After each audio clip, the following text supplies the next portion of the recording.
ജ്യോതിഷവിധിയിലെ മൂന്നാം ഘട്ടമായ കത്തുകളിലേക്ക് നമുക്ക് കിടക്കാം.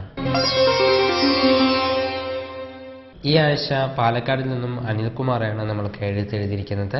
ജ്യോതിഷവിധി സ്ഥിരം കാണുന്ന ഒരു പ്രേക്ഷകരാണ് ഞാൻ. ഈ പരിപാടി മികച്ച മൂല്യം പകരുന്നുണ്ട് എന്നതേ ആദ്യമേ തന്നെ പറയട്ടെ. ജ്യോതിഷത്തിൽ എനിക്ക് വിശ്വാസമുണ്ടെങ്കിലും അതിൻ്റെ ചില വശങ്ങൾ എന്നെ ആകെ വിഷമത്തിലാക്കുന്നു. അതിൽ പ്രധാനമായത് ജാതക ചർച്ചയെ സംബന്ധിച്ചിട്ടുള്ളതാണ്. ഇതിനെന്തെങ്കിലും ശാസ്ത്രീയമായ അടിസ്ഥാനം ശരിക്കും ഉണ്ടോ എന്നതാണ് അദ്ദേഹം ചോദിച്ചിരിക്കുന്നത്. ഒരുപാട് ദൈവജ്ഞരോട് ഞാൻ ഈ ചോദ്യം ചോദിച്ചെങ്കിലും ശരിയായ ഒരു ഉത്തരം ലഭിച്ചില്ല എന്നതിനാലാണ് ഈ കത്ത് എഴുതുന്നത്.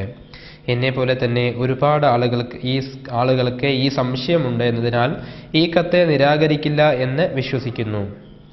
എന്താണ് ജാതക ചർച്ചയുടെ പ്രാധാന്യം എന്നുള്ളതാണ് അനിൽകുമാർ എഴുതി ചോദിച്ചിരിക്കുന്നത്. അനിൽകുമാറിനെ സംബന്ധിച്ചുള്ളതായിരിക്കുന്ന ഒരു കാര്യം വ്യക്തമായി പറയേണ്ടത്, ഒന്ന്, അദ്ദേഹത്തിൻ്റെ വ്യക്തിപരമായിരിക്കുന്ന കാര്യമല്ല, പൊതുവായിരിക്കുന്ന ഒരു ചോദ്യമാണ് അദ്ദേഹം ഉന്നയിച്ചിരിക്കുന്നത്.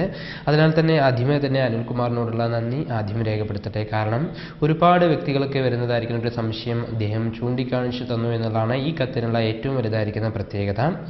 ജാതക ചർച്ച എന്ന് പറയുമ്പോൾ നമ്മൾ സ്ത്രീയുടെയും പുരുഷൻ്റെയും, വിവാഹം കഴിക്കാൻ പോകുന്ന സ്ത്രീയുടെയും പുരുഷൻ്റെയും ഇരു ജാതകങ്ങൾ തമ്മിൽ ചേർച്ചയുണ്ടോ എന്ന് നോക്കുന്നതാണ്. അതെല്ലാവർക്കും അറിയാം. എന്താണ് അതിൻ്റെ കാരണം എന്നുള്ളതാണ് അനിൽകുമാർ ചോദിച്ചിരിക്കുന്നത്.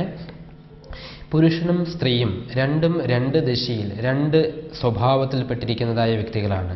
ആ വ്യക്തികൾ തമ്മിൽ ചേരുന്ന സമയത്തിൽ എന്തെങ്കിലും അനർത്ഥങ്ങൾ ഉണ്ടോ എന്നുള്ളത് അറിയുവാൻ വേണ്ടിയിട്ടാണ് ജാതക ചർച്ച മുഖ്യമായും നോക്കുന്നത്. പ്രധാനമായും അവരുടെ രോഗാവസ്ഥകൾ, അവരുടെ ഓരോ പങ്കാളികളുടേതായിരിക്കുന്ന അസുഖങ്ങൾ ഒരു പക്ഷേ പ്രത്യക്ഷത്തിൽ കണ്ടു എന്ന് വരില്ല. പക്ഷേ ജാതകത്തിലൂടെ നോക്കുന്ന സമയത്തിൽ ആ വ്യക്തിയുടെ രോഗാവസ്ഥകൾ ഉണ്ടെങ്കിൽ അത് നമ്മൾക്ക് പ്രത്യേകമായിട്ട് അറിയുവാൻ സാധിക്കും. അതേപോലെ തന്നെ ആ വ്യക്തിയുടെ സ്വഭാവ വിശേഷങ്ങൾ, ഏത് രീതിയിലുള്ള സ്വഭാവമാണ്, സൗമ്യ സ്വഭാവമാണോ അതോ ഉദ്ദേശ്യ സ്വഭാവമാണോ, അങ്ങനെയുള്ളതായിരിക്കുന്ന സ്വഭാവ വൈചിത്ര്യങ്ങളും നമുക്ക് ഇതിലൂടെ മനസ്സിലാക്കാൻ കഴിയും. ഒപ്പം തന്നെ അദ്ദേഹത്തിൻ്റെ ആയുർദൈർഘ്യത്തിനെ കണക്കാക്കാൻ കഴിയും ജാതകത്തിലൂടെ. എത്ര വയസ്സ് വരെ ആയുസ്സുണ്ട്, ദീർഘായുസ്സുള്ള ജാതകമാണോ അതോ മധ്യവയസ്സിൽ ദോഷങ്ങൾ വല്ലതും സംഭവിക്കാനിടയുണ്ടോ, അങ്ങനെ നമുക്ക് കണക്കാക്കാൻ കഴിയും.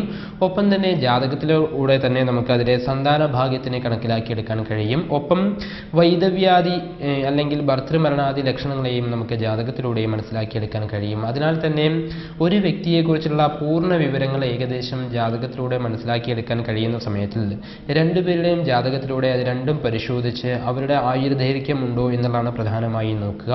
ഒപ്പം അവരുടെ രണ്ടുപേരുടെയും സ്വഭാവങ്ങൾ തമ്മിൽ യോജിപ്പുണ്ടോ എന്നുള്ളത് നോക്കും. കാരണം ദേഷ്യ സ്വഭാവമുള്ള പുരുഷനാണെങ്കിൽ അതേ ദേഷ്യ സ്വഭാവമുള്ള സ്ത്രീയുടെ ജാതകമാണ് ഇതിനോടുകൂടി യോജിപ്പിക്കുന്നതെങ്കിൽ ഫലം ദേഷ്യം കലഹമായി മാറി ഇരുവരുടെയും വേർപാടായിരിക്കും ഫലമായിട്ട് ഉദ്ഭവിക്കുക. അതിനാൽ തന്നെ ഈ ദേഷ്യ സ്വഭാവത്തിന് ഒപ്പം നിൽക്കുന്ന ശാന്തശീലയായ ഒരു ഭാര്യയാണ് അദ്ദേഹത്തിന് കിട്ടുന്നതെങ്കിൽ അവരുടെ ലൈഫ് നല്ല രീതിയിൽ സന്തോഷകരമായിരിക്കുന്ന രീതിയിൽ മുന്നോട്ട് കൊണ്ടുപോകാൻ കഴിയും. അപ്പോൾ ഈ വക നല്ല കാര്യങ്ങളെല്ലാം തന്നെ ജാതക ചർച്ചയിലൂടെ മനസ്സിലാക്കിയെടുക്കാൻ കഴിയും. ഒപ്പം തന്നെ ഒരു വ്യക്തിക്ക് ജാതകത്തിൽ നല്ല സമയം നടന്നുകൊണ്ടിരിക്കുകയാണെങ്കിൽ അല്ലെങ്കിൽ ദോഷസമയം നടന്നുകൊണ്ടിരിക്കുകയാണെങ്കിൽ ഭാര്യ ജാതകപ്രകാരം അതിന് അനുകൂലമായിരിക്കുന്ന ഒരു സമയമാണ് വരുന്നതെങ്കിൽ ആ വ്യക്തിക്ക് അതിൻ്റെ ഗുണാനുഭവങ്ങൾ അനുഭവിക്കാൻ കഴിയും. മറിച്ച് ദോഷാനുഭവങ്ങൾ കുറവാകുകയും ചെയ്യും. അപ്പോൾ അങ്ങനെ ദോഷവും ഗുണവും ഉള്ള സമയങ്ങൾ കണക്കിലാക്കിയെടുത്ത് ഇപ്പോൾ ഭാര്യയുടെ ജാതകപ്രകാരം സമയം മോശമാണെങ്കിൽ ഭർത്താവിൻ്റെ ജാതകം കൊണ്ട് അനുകൂലമായിരിക്കുന്ന ജാതകമായി വരികയാണെങ്കിൽ അതിനെ നമ്മൾ യോജിപ്പിച്ചു വിടാറുണ്ട്. അതിൽ ഏറ്റവും പ്രധാനമായി ജാതക ചർച്ച 3 ഘട്ടങ്ങളായിട്ടാണ് തിരിച്ചിരിക്കുന്നത്. ഒന്ന്, പാപസാമ്യം, രണ്ടാമതായി കൂട്ടുദശ സന്ധദോഷം, മൂന്നാമതായി പൊരുത്ത നിർണയം. ഈ 3 കാര്യങ്ങൾക്കാണ് ജാതക ചർച്ചയിൽ വളരെയേറെ പ്രാധാന്യം കൽപ്പിച്ചിരിക്കുന്നത്. അതിൽ ഗ്രഹസാമ്യത്തിനാണ് മുഖ്യമായും പ്രാധാന്യം കൊടുത്തിരിക്കുന്നത്. അതിൽ ദോഷം എന്ന് പറയുന്നത് കറക്റ്റ് ദോഷത്തിന് സെയിമായിരിക്കുന്ന അവസ്ഥ വരികയാണെങ്കിൽ, മീൻസ് ഒരു ദോഷമുള്ളതായിരിക്കുന്ന പുരുഷജാതകം എന്ന് പറയുന്നത് ഭാര്യമരണ ലക്ഷണമായിട്ടാണ് പറയുക. അതിന് അതേ തത്തുല്യമായിരിക്കുന്ന രീതിയിലുള്ള ദോഷമാണ് സ്ത്രീയുടെ ജാതകത്തിൽ വരുന്നത് എങ്കിൽ, അത് തുല്യമായിരിക്കുന്ന ദോഷമാണെങ്കിൽ ജാതക ചർച്ചയിൽ ഗ്രഹസാമ്യം അത്യുത്തമം എന്ന് പറയാവുന്നതാണ്. ഇതിൽ കുറച്ച് ലേശം സ്ത്രീയുടെ ജാതകത്തിൽ ദോഷം കുറവായാലും ഏകദേശം അരദോഷം കുറവായാലും സാരമില്ല എന്നും അഭിപ്രായമുണ്ട്.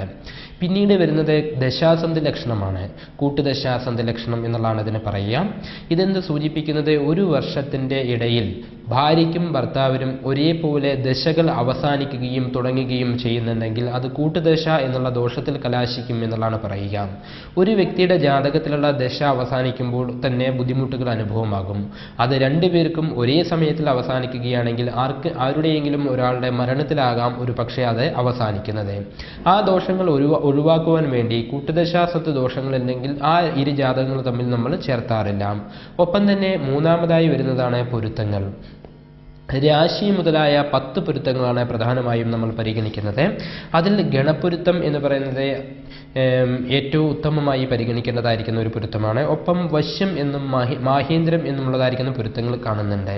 ഇരു ജാതകങ്ങൾ, അതായത് സ്ത്രീയുടെയും പുരുഷന്മാരുടെയും ജാതകം നമ്മൾക്ക് കിട്ടിക്കഴിഞ്ഞു കഴിഞ്ഞാൽ രണ്ടുപേരും 2 ദിശയിലുള്ളവരാണ്. പക്ഷേ അവരുടേതായിരിക്കുന്ന ജാതകത്തിൽ നക്ഷത്രങ്ങൾ തമ്മിൽ വശ്യം എന്നുള്ളതായിരിക്കുന്ന പൊരുത്തമുണ്ടെങ്കിൽ ഇരുവരും പൊരുത്തപ്പെട്ടു പോകുവാൻ നല്ല ഏറെ സാധ്യതയുണ്ട് എന്നുള്ളതാണ് പറയുക. കാരണം പരസ്പരം ആകർഷണീയത ഉള്ള വ്യക്തികളായിരിക്കും അവർ.